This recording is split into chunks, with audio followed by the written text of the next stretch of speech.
I didn't sleep that night. I lay on the narrow bed of the rented room, staring at the ceiling as rain tapped softly against the window, counting the seconds between each breath. Every sound felt amplified. My heartbeat, the hum of the city outside, the faint creak of pipes in the walls, and underneath it all, him. Killian's presence lingered like a shadow I couldn't shake. Not his voice, not his face, his silence. He hadn't followed me. That should have made me feel safe. Instead, it made my chest ache in a way I didn't understand yet. By morning, the rain had stopped. Pale light slipped through the thin curtains, turning the room a dull gray. I sat up slowly, my muscles stiff, my mind still trapped somewhere between memory and dread. I told myself this was what I wanted. Distance, control, a clean break. But the truth pressed in on me as I dressed. Simple clothes, nothing expensive, nothing that smelled like his world. I wasn't running anymore. I was hiding. And somehow that felt worse.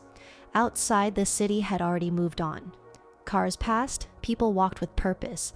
Laughter spilled from a cafe across the street. Ordinary life. Indifferent to the fact that my world had tilted off its axis. I blended in. Or at least, I tried to. Every reflection in a window made me tense.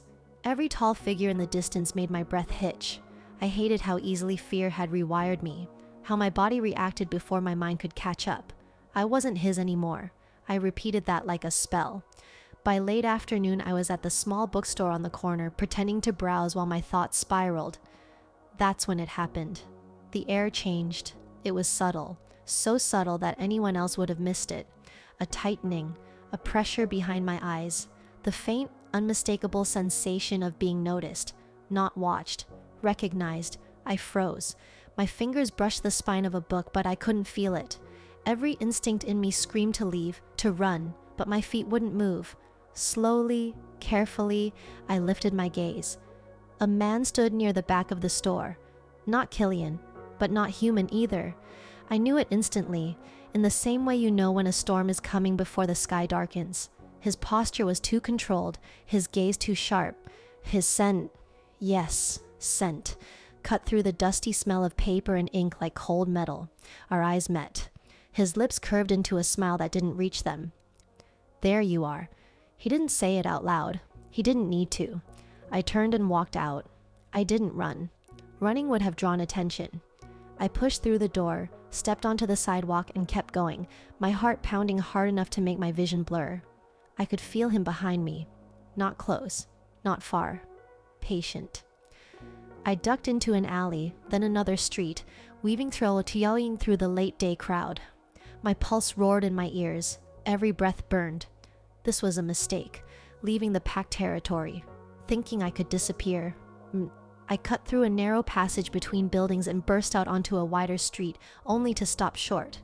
He was there, blocking my path. Up close, his eyes were wrong, too light, too knowing. He tilted his head slightly, studying me like a curiosity. "You really don't belong here," he said calmly. My throat tightened. "Move!" He laughed softly. "You always were stubborn." Always. I had never seen him before. Before I could react, a presence slammed into the space behind me. Heavy, electric, terrifyingly familiar. The world seemed to tilt as Killian stepped into view. He looked different. Not wild, not transformed. Controlled. Dangerously so. His eyes locked on the other man, and the air between them crackled with tension so thick I could barely breathe. "You shouldn't be here," Killian said quietly. The man smiled wider. "Neither should she." Killian didn't look at me. "Mira, go." I should have listened. Instead, I stayed frozen between them, heart tearing itself apart as I realized the truth all at once. Leaving him hadn't pulled me out of danger. It had dragged it straight to my door, and whatever line I'd crossed that night, I ran. I couldn't uncross it now. The street felt too narrow for the three of us. Killian stood between me and the stranger, like a living barrier, his presence heavy and unmistakable. I could feel it in my bones, the restrained violence, the barely leashed power humming under his skin. The man across from us didn't look intimidated. If anything, he looked amused. "You didn't tell her," he said lightly, eyes flicking past Killian to me. That's interesting. Killian's jaw tightened. Leave. A single word. Flat. Dangerous. The man ignored it. You always did like keeping secrets? He took a slow step closer, and I felt it. A ripple of something ancient, predatory. But secrets rot, especially when they involve her. I swallowed hard. Killian. Who is he? For a fraction of a second, something crossed Killian's face. Not anger. Fear. He shifted slightly, blocking my view again. You don't need to know. That was the wrong answer. The stranger chuckled, still making choices for her. That's why this only ended the way it did. Ended. My chest tightened. What are you talking about? Killian finally turned to me. His eyes were dark, unreadable, and suddenly I was terrified, not of him losing control, but of him telling the truth. This isn't the place, he said quietly. Mira, go. Now. I shook my head. No, not anymore.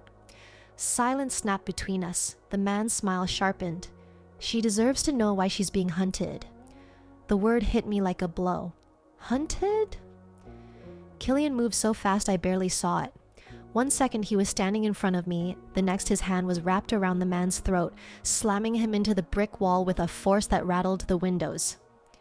Say another word, Killian growled, and I will end you. The man didn't struggle. He laughed. Too late. The air changed.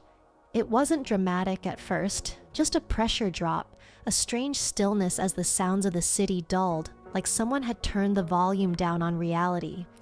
Then I felt it, dozens of presences, all around us. My breath hitched. Killian! His grip tightened. He didn't look away from the man. Get behind me.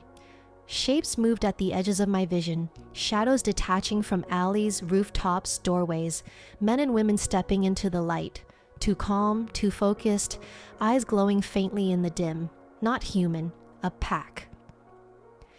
The man in Killian's grasp finally spoke, voice low and satisfied. You ran with her out of protected territory. You broke the accord. Killian released him slowly, every movement controlled. She's not part of this. The man straightened his coat. She's the reason for it. My heart pounded so hard it hurt. Reason for what? No one answered me. One of the figures stepped forward. A woman with silver eyes and a scar running down her cheek. She looked at me like I was an object, not a person. It's her, she said. I can smell it. Smell what? Killian turned to me then, really looked at me, and something in his expression shattered. Regret. Mira, he said, voice rough. I never wanted you involved. Involved in what? I demanded. The silver-eyed woman tilted her head. You didn't tell her? A soft laugh. She carries the mark. My stomach dropped. What mark? Before Killian could stop her, she stepped closer and inhaled sharply. Blood-bound, she said. Chosen. The word echoed in my head. Chosen. The man from the bookstore smiled. The blood didn't fade when she left you, Killian. That means the bond is active. I stared at Killian. Bond? His eyes locked onto mine, and in them I saw the truth I'd been circling since the night everything began. You were never just human to us, he said quietly. And now they know. A low howl broke the night, not from one throat, but many. The pack closed in. Killian stepped in front of me again, shoulders squaring, every inch of him radiating lethal intent. Stay behind me, he said, no matter what you see. My hands trembled. What's going to happen? I whispered. He didn't answer, because at that moment I felt it too. Something inside me responding, awakening. And as the first transformation began around us, I realized the most terrifying truth of all. They weren't here to kill me. They were here to claim me,